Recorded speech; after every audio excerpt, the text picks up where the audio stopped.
खुद भी सचिन पायलट इस चुनाव को भविष्य का चुनाव जरूर बता रहे हैं। किस तरह के देखते हैं, क्या ये भविष्य का चुनाव किस तरफ जाएगा? हाँ, देखिए सचिन पायलट जी कोई भविष्य कोई एक सीट पे टिका हुआ नहीं रहता। सचिन पायलट जी पूरे राजस्थान के भविष्य हैं और हिंदुस्तान के चेहरे हैं।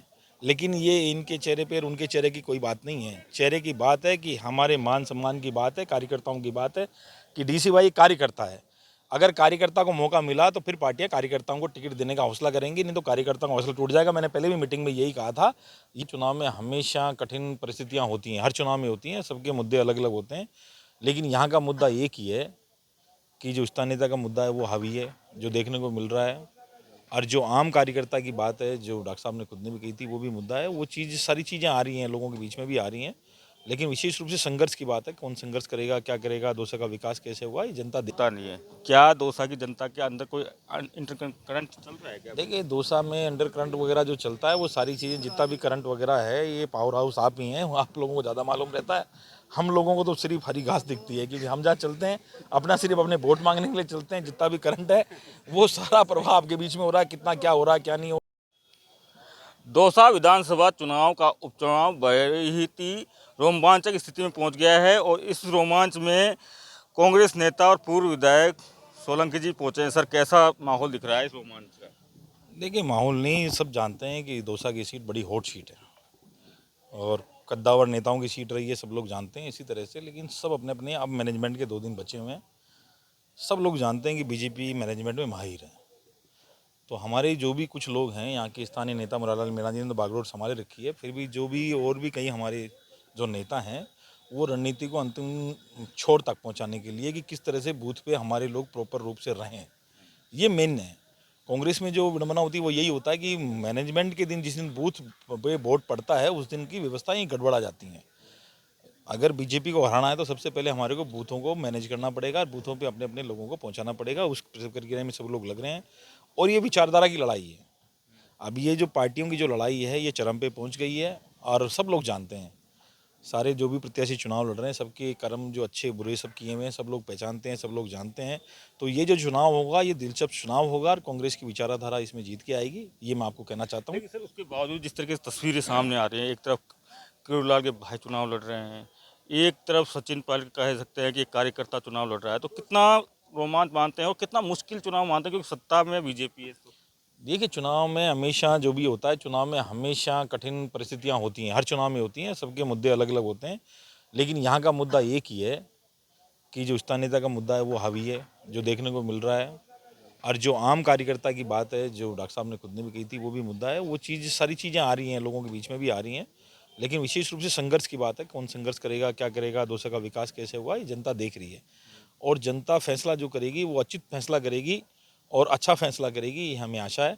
और पूरी तरह से जो हमारे कांग्रेस के तमाम नौजवान साथी लग रहे हैं, घर घर जा रहे हैं, काम मांग रहे हैं, वोट मांग रहे हैं। और जो हमारे नौजवान साथी हैं, ये एक ही प्रण कर रहे हैं, कम से कम बूथ के दिन हम सब लोग अपने अपने गांव में रहें। जैसा अभी आपने देखा था, माननीय मुरारी लाल मीणा जी भी यही कह रहे थे, कार्यकर्ताओं को भी यही समझा रहे थे कि आज के लिए, कल के लिए यही कहा था कि कोई भी कार्यालय वगैरह पे नहीं आए, कोई भी सड़कों पे नहीं हुए, सब अपने अपने साथी अपने अपने क्षेत्रों में रहें, अपने अपने बूथ पे रहें, और बूथ पे जमे रहें। लेकिन सर, हमेशा अशोक गहलोत कहते हैं कि जो दिखता है वो होता नहीं है। क्या दौसा की जनता के अंदर कोई इंटर करंट चल रहा है क्या? देखिए दौसा में अंडर करंट वगैरह जो चलता है, वो सारी चीज़ें, जितना भी करंट वगैरह है, ये पावर हाउस आप ही हैं, आप लोगों को ज़्यादा मालूम रहता है। हम लोगों को तो सिर्फ हरी घास दिखती है, क्योंकि हम जहाँ चलते हैं अपना सिर्फ अपने वोट मांगने के लिए चलते हैं। जितना भी करंट है वो सारा प्रभाव आपके बीच में हो रहा है, कितना क्या हो रहा है क्या नहीं हो रहा।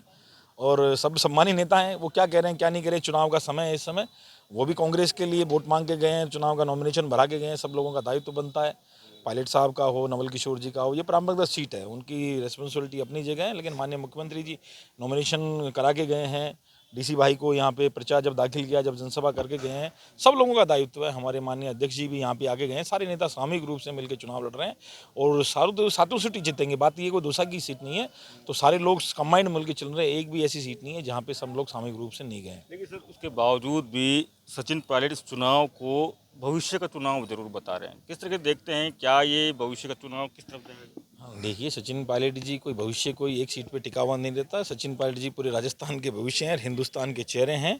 लेकिन ये इनके चेहरे पे और उनके चेहरे की कोई बात नहीं है। चेहरे की बात है कि हमारे मान सम्मान की बात है, कार्यकर्ताओं की बात है कि डीसी भाई कार्यकर्ता है।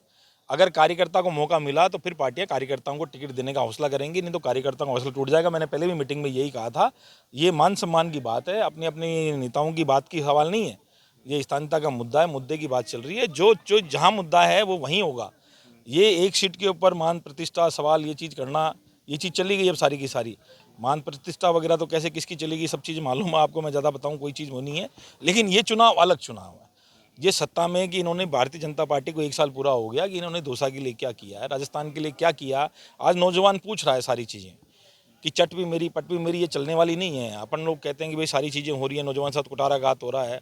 अगर हमारी सरकार ने किया था तो उसका भुगतान हो गया, लेकिन आपकी सरकार ने जो वादे किए थे वो पूरे कौन से हो रहे हैं। आप एक तरफ तो कह रहे हैं भाई पेपर लीक की जांच कराओ, पेपर लीक के वो रद्द करवाओ, आप खुद कह रहे हो और फिर रद्द भी नहीं हो रही है। दोनों चीज़ें नहीं चलने वाली हैं।